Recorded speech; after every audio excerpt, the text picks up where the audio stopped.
जय हिंद दोस्तों। आज हम आमाशय और अग्नाशय इन दोनों में कैसे क्या होता है, कैसे पाचन क्रिया में सहयोग करते हैं और इसके साथ साथ लीवर और पित्ताशय को भी जानेंगे, क्योंकि पित्त जो है पाचन क्रिया में बहुत बड़ी भूमिका निभाता है। इससे पहले अगर आप लोगों ने हमारा पहला वीडियो नहीं देखा है तो पाचन क्रिया की शुरुआत कहाँ से होती है, पाचन क्रिया प्रारंभ कहाँ से होती है और कैसे होता है, मुंह में कौन सी क्रिया होती है, कौन से एंजाइम बनते हैं, इन सभी की जानकारी हम पहले वीडियो में बता चुके हैं। तो इस वीडियो को देखने से पहले आप पहले वो वीडियो देख लीजिएगा ताकि आपको अच्छी तरह समझ आएगा पाचन क्रिया में कौन कौन से अंग महत्वपूर्ण है। और अगर आप हमारे चैनल पे नए हैं तो चैनल को सब्सक्राइब कर लीजिए और वीडियो को लाइक कर दीजिए ताकि ऐसे वीडियो आपको मिलते रहेंगे। तो चलिए शुरू करते हैं। सबसे हम पहले जानते हैं आमाशय यानी पेट हमारा कैसे होता है, कौन कौन से पार्ट में कैसे पाचन क्रिया होती है। पेट में सबसे पहले जो आहार नाल आती है ऊपर, जिससे भोजन आता है हमारे पेट में, यहाँ पे एक छिद्र इस तरह होता है जिसको निचला स्फिंक्टर कहते हैं। इससे जो है भोजन जब एक बार पेट में आ जाता है तो यहाँ जो एसिड मिक्स हो जाता है तो एसिड को ऊपर जाने से रोकता है। और पेट के 3 पार्ट होते हैं, एक फंडस होता है, एक बॉडी होती है और एक एंट्रम होता है। 3 पार्टों में डिवाइड किया गया है, क्योंकि सबसे पहले जब भोजन आता है तब फंडस में आता है। यहाँ पर क्या होता है, जो हमारा जठररस बनता है उसमें जो जितने एंजाइम बनते हैं जो पाचन क्रिया में सहयोग करते हैं वो यहाँ पर सबसे पहले मिक्स होता है। मिक्स होके फिर आता है बॉडी में। यहाँ पे लगभग 4 से 5 घंटे भोजन बॉडी में रहता है और वो जो एंजाइम मिक्स होके आते हैं उनको पूर्णतः यहाँ पे मथा जाता है। जो एंजाइम यहाँ से जठररस में मिक्स होके आते हैं वो पूर्णतः यहाँ पर मिक्स कर जाते हैं और इतना एसिडिक होता है कि एकदम भोजन यहाँ जो आता है एकदम गला दिया जाता है। और फिर एंट्रम होता है, जिसको पाइलोरस एंट्रम भी कहते हैं या गैस्ट्रिक एंट्रम भी कहते हैं। यहाँ पर जब आता है तो यहाँ जो पाइलोरस होता है, ये एंट्रम जो होता है ये भोजन को यहाँ पर रोक के रखता है ताकि यहाँ पूरी तरह जो एंजाइम है मिक्स हो सके। और फिर पाइलोरस के माध्यम से धीरे धीरे छोटे आंत में भोजन को भेजता है। और फिर यही छोटे आंत के जो पहला भाग है ग्रहणी, जिसे ड्यूडियोनम भी कहते हैं, यहाँ पर इधर से पित्ताशय आता है और इधर से अग्नाशयी रस आता है। ये दोनों यहीं पर मिक्स होते हैं, फिर यहाँ पे पूर्णतः पाचन क्रिया होती है। इसलिए सबसे पहले हम ये जानते हैं कि जठर रस जो होता है इसमें कौन कौन से एंजाइम होते हैं। जठर रस में मुख्यतः HCl पाया जाता है, जिसे हाइड्रोक्लोरिक अम्ल कहते हैं, जो जीवाणुनाशी भी होता है। और ये मुख्यतः इतना एसिडिक होता है कि ये लगभग 1.5 से 2 pH के आसपास इसका होता है। इतना एसिडिक होने के कारण ये भोजन को बहुत ही जल्दी गला देता है। और इसमें जो एंजाइम पाए जाते हैं जो जैसे रेनिन, पेप्सिन और लाइपेज, और जो जठर रस यहाँ पे निकलता है श्लेष्मा, भित्तीय, जाइमोजिन, ये 3 कोशिकाएं होती हैं जिनसे जठर रस निकलता है। और जठर रस में हाइड्रोक्लोरिक अम्ल, पेप्सिनोजन, रेनिन, लाइपेज, ये 4-5 प्रकार के एंजाइम पाए जाते हैं जो मुख्यतः पाचन क्रिया में मदद करते हैं। HCl जो होता है ये जीवाणुनाशी होता है और निष्क्रिय पेप्सिन जो होता है, HCl निष्क्रिय पेप्सिनोजिन को सक्रिय कर देता है। और ये जो पेप्सिन होता है इसको ये प्रोटीन पे क्रिया करके इसको पेप्टोन में बदल देता है। और इसके बाद जो रेनिन होता है, जो दूध प्रोटीन होती है उसको पचाता है और पेप्सिन प्रोटीन को पेप्टोन में बदल देता है। लाइपेज जो होता है वसा को ग्लिसरॉल के रूप में क्रिया करता है और एक ग्लिसरॉल में बदल देता है।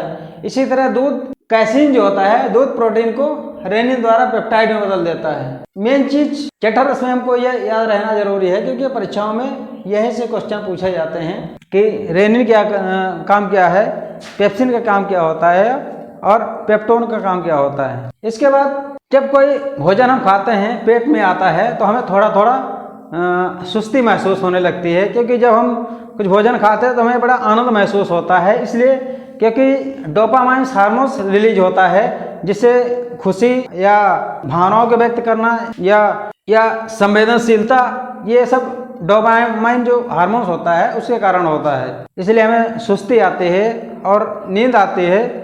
और जब किसी कार्य के या कुछ हम ऐसा कुछ प्राप्त कर लेते हैं तो जो खुशी होती है तो उस समय हमारा डोपामाइन हार्मोन बहुत ही सक्रिय हो जाता है, बहुत तेज़ी से होता है, काम करता है, इसलिए हमें उस खुशी का एहसास होता है। और यहाँ पेट में पाचन क्रिया क्या, पहले जब हमने पढ़ाया था आपको, मुंह में जो होता है टाइलिन जो होता है वो स्टार्च वो तोड़ता है, और एमाइलोज जो होता है वो कार्बोहाइड्रेट को तोड़ता है। तो मुंह में पाचन क्रिया नहीं होती है, सिर्फ जो कार्बोहाइड्रेट वसा होता है उसको सिर्फ तोड़ दिया जाता है। और फिर यहाँ जब पेट में आते हैं तो यहाँ जो भोजन आता है तो HCl उसमें जो जीवाणु होते हैं वो उनको नष्ट कर देता है, क्योंकि इससे पहले मुंह में भी कुछ जीवाणु तो हमारे मुंह में भी मर जाते हैं, लाइसोसोम एंजाइम होता है, कुछ जीवाणु वहाँ मर जाते हैं, और लेकिन जो कुछ बच जाते हैं तो उनको यहाँ HCl द्वारा मार दिया जाता है। इसके बाद पूर्णतया ये भोजन काइम में परिवर्तित हो जाता है,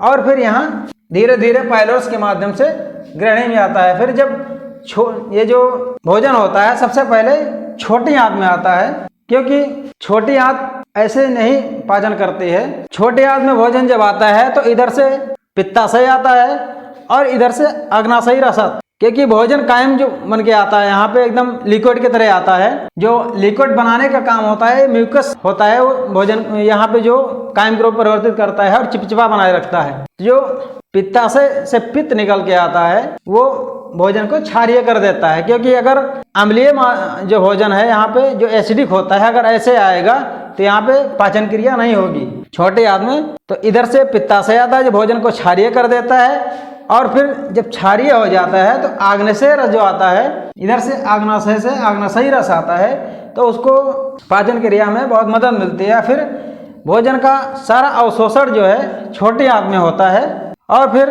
सीकम के माध्यम से बड़े आंत में जाता है, और फिर एनस के माध्यम से अपशिष्ट पदार्थ के रूप में निकल जाता है। इधर थोड़ा लीवर के वे समझ लेते हैं कि कैसे कार्य करता है। लीवर जो है ब्लड को फिल्टर करता है, और अगर कोई शराब पीता है तो शराब का इफेक्ट भी लीवर पे पड़ता है, और उसको तो उसमें एल्कोहल होता है उसको तोड़ने का भी काम करता है, और बिलिरुबिन को उत्पादन करता है और इसको नियंत्रित करता है, और विटामिन यानी खनिज लवण जो होते हैं उनका भी अवशोषण करता है, और पित्त रस का उत्पादन करता है, क्योंकि पित्त रस का उत्पादन लीवर करता है। और फिर पित्त रस जो होता है एक पित्ताशय थैली की जैसी होती है, ये उसमें एकत्रित रहता है। जब भोजन ऊपर से पेट के माध्यम से जब नीचे छोटे आंत में प्रवेश करता है तो पित्ताशय की छोटी सी नली लगी होती है, जो नलिका होती है, उसके माध्यम से छोटी आंत की तरफ से संकेत जाता है, फिर पित्ताशय खुल जाता है, और पित्ताशय भोजन में यानी छोटी आंत जो ग्रहणी होती है डेवनम उसमें प्रवेश कर जाता है। फिर उधर से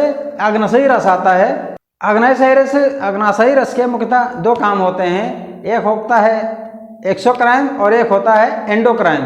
तो एक्सोक्राइन जो होता है वो एंजाइम का पाचन करता है और एंजाइम उत्पादन करता है, और एंडोक्राइन जो होता है वो हार्मोन्स उत्पादन करता है, जिससे पाचन क्रिया में बहुत ही सहायता मिलती है। एक्सोक्राइन ग्लैंड जो है प्रोटीन को पाचन करने के लिए एंजाइम उत्पादन करते हैं। पेप्सिन, ट्रिप्सिन और क्राइमोनोजिन मिलके ये एमाइलेज का उत्पादन करते हैं, जो वसा का तोड़ने का काम करता है। और एंडोक्राइन जो होता है इसमें मुख्यतः 3 हार्मोन्स निकलते हैं, एक इंसुलिन निकलता है, ग्लूकेगॉन निकलता है, और एक सेमेस्टोटोरेन निकलता है। जिसमें ग्लूकेगॉन जो हार्मोन्स होता है ये ब्लड शुगर को बढ़ाता है, और इंसुलिन जो है ब्लड शुगर को कम करता है। इसीलिए जब ग्लूकेगॉन की मात्रा से ब्लड शुगर बढ़ जाता है तो हमें इंसुलिन की आवश्यकता पड़ती है। अगर किसी की में जब ज़्यादा हो जाता है तो इंसुलिन का हमें इंजेक्शन लेना पड़ता है, और अगर नॉर्मल होता है तो सिंथेटिक दवाओं से कंट्रोल रहता है और चला करता है। और फिर भोजन जब आंत में प्रवेश करता है तो यहाँ पे 3 पार्ट होते हैं, एक होता है ड्यूडेनम जिसे ग्रहणी कहते हैं, दूसरा होता है जेजुनम, और तीसरा होता है इलियम। तो जेजुनम, ड्यूडेनम और जेजुनम में यहाँ पे कार्बोहाइड्रेट और वसा प्रोटीन की पाचन क्रिया यहीं पे हो जाती है। और फिर इलियम के माध्यम से, इलियम जो होता है उसमें सीकम होता है, सीकम के माध्यम से फिर बड़ी आंत में जाता है, और बड़ी आंत में फिर एनस के माध्यम से अपशिष्ट पदार्थ के रूप में बाहर हो जाता है। छोटी आंत में जो एंजाइम पाए जाते हैं, माल्टोज जो होता है, माल्टोज को ग्लूकोज में बदलता है, सुक्रेज जो होता है, सुक्रोज को ग्लूकोज में बदलता है, और लैक्टोज जो होता है, लैक्टोज को ग्लूकोज में बदलता है। ये तीन तो आसान है, क्योंकि माल्टोज को ग्लूकोज में बदलता है, सुक्रेज को ग्लूकोज में बदलता है, और लैक्टोज जो होता है, लैक्टोज को ग्लूकोज में बदलता है। ये तो आप लोग याद रखिए, क्योंकि अमीनो पेप्टाइड जो है, पेप्टाइड को अमीनो एसिड बदलता है, और डाइपेप्टाइड जो होता है, ये डाइपेप्टाइड को अमीनो एसिड बदलता है। तीसरे ये 5 एंजाइम पाए जाते हैं जो यहाँ पे पूर्णतः ग्लूकोज परिवर्तित करते हैं, और फिर ग्लूकोज को लीवर जो है अवशोषित करता है, और यहाँ से विटामिन का भी अवशोषण होता है लीवर में। विटामिन को अवशोषण करके रक्त के माध्यम से पूरे शरीर में प्रवाहित करता है। तो आज हमने जाना कि पाचन क्रिया कैसे होती है शरीर में, और पाचन क्रिया कैसे पूर्ण रूप से प्रारंभ होते हैं और कहाँ से अंत होते हैं।